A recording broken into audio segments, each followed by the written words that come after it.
What's up, everyone? Coach Giglio here from Red Zone Robber, and today we have a concept you need in your offense that's easy to complete and can be really efficient and get easy yards on first down, second down, third down, any down you need it in. So let's get into a little history about this offense. Bill Walsh had this concept in the West Coast offense with the 49ers. Wanted a quick and easy concept for the QBs to read.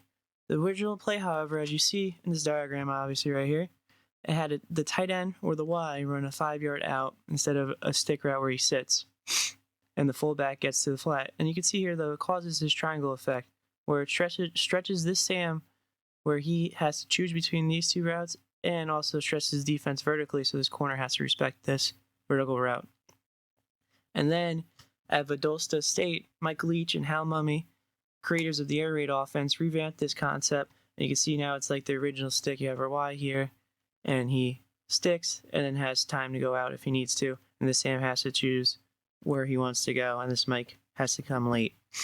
And so that's where we get our stick concept from. The basics. So this is the stick route itself. 5 yards and turn towards the QB, and then if you're covered, find open space. Simple route is obviously the main part of the concept because it's called after this route itself, but it is a simple route. You can run it for your slots, your tight ends, so it's very versatile, and you can find it ways in your offense. The next one is the flat. So if this is the look you have when you have a running back running this route, you have to have him get to the flat now. Influence that linebacker, so you have to make a decision between the flat or stay on that stick. And the quarterback has an easy read the faster you get out there. The vertical route. So this route is actually very important. This clears up the whole picture for the QB. If the corner can influence the stick in the flat route, then it's a hard time to read the concept. But if this mandatory outside release takes the corner out of the picture, now you only have to worry about the linebacker. So the corner, if he's 5 yards, 6 yards outside of you, doesn't matter. Get outside and then get vertical. Try to get outside shoulder of that corner. And this route could open up if it's an aggressive corner in cover 2. This could be an easy hole shot. And if it's cover 0 blitz, this could be a route that can get open against a man one-on-one matchup here. If he's press man, you can get it easy completion off of this for a big play. Now this is a diagram of the whole play. As you see, we have this backer. He has to decide between sitting on this stick or flying down to this flat. And the quarterback reads off this backer. Now, when you're reading this, some people have whoever flashes hands first. So if you see your jersey and flash hands, your quarterbacks kind of have peripheral vision on both these routes. And whoever flashes hands and has the same jersey, that's who you go to. Or you can read, a lot of people like to read stick to flat. Because if you see backer to stick, then you go to flat. Depends on what you want to do in your offense and what could be easier for your quarterback. Now let's watch a little video on it. This is in 10 personnel, so this is ran by the slot, but it's the same concept here. So let's just watch it through. And he completes the stick. If we watch it back, though, if we watch it back, you can see here,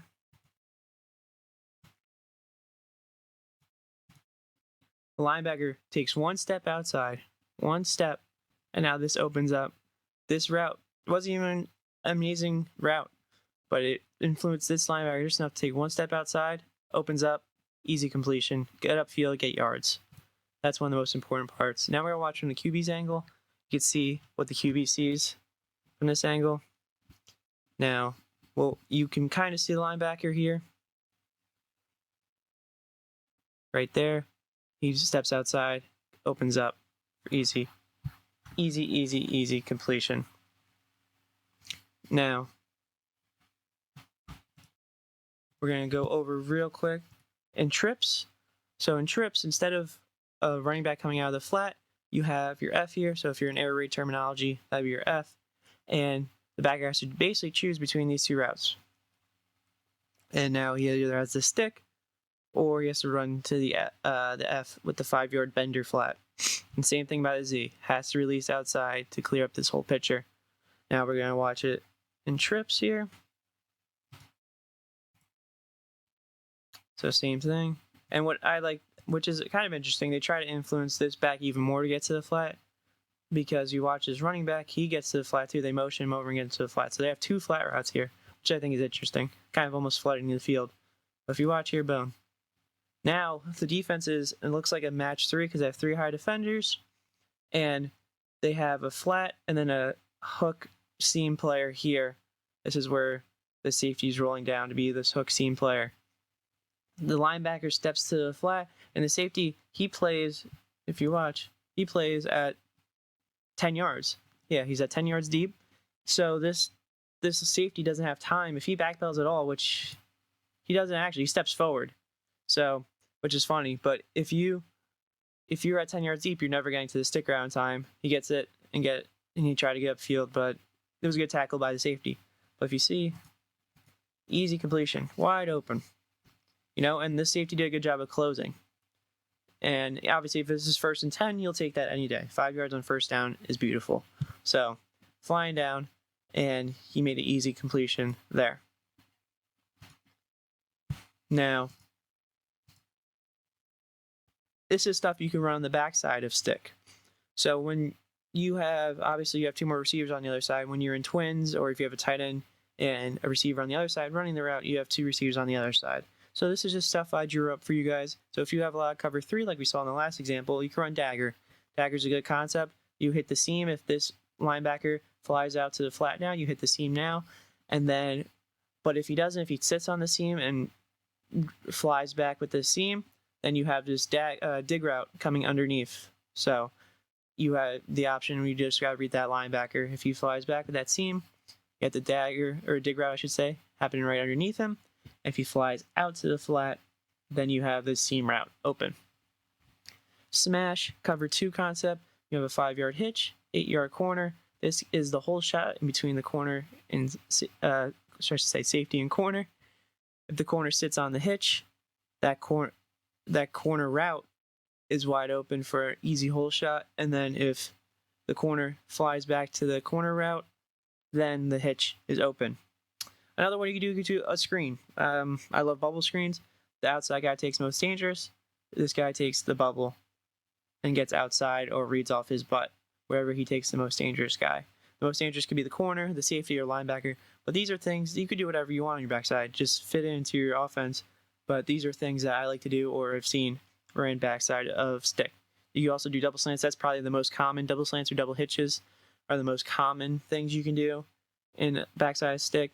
I also like double slants because if you have a middle linebacker here who's flying to the stick route, trying to help the strong side, now this slant on the inside, if he beats his man, if he beats like this will back or a nickel, now he's getting open in the middle and has no one there to help this nickel or will. So the middle linebacker now has to respect this slant, and that stick will now open up more. But yeah, these are all concepts that you can run any of these, and you can also run your own stuff. But these are just ideas for you guys.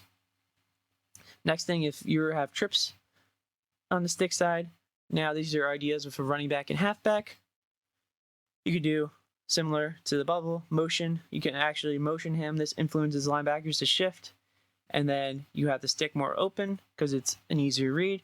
Or if the linebackers sit, now you have this motion screen. And this guy takes, usually there's one short, shallow defender, so a corner or safety rolling up, and then he'll take that one. And then there's one deep, like 10 yards to 12 yards deep.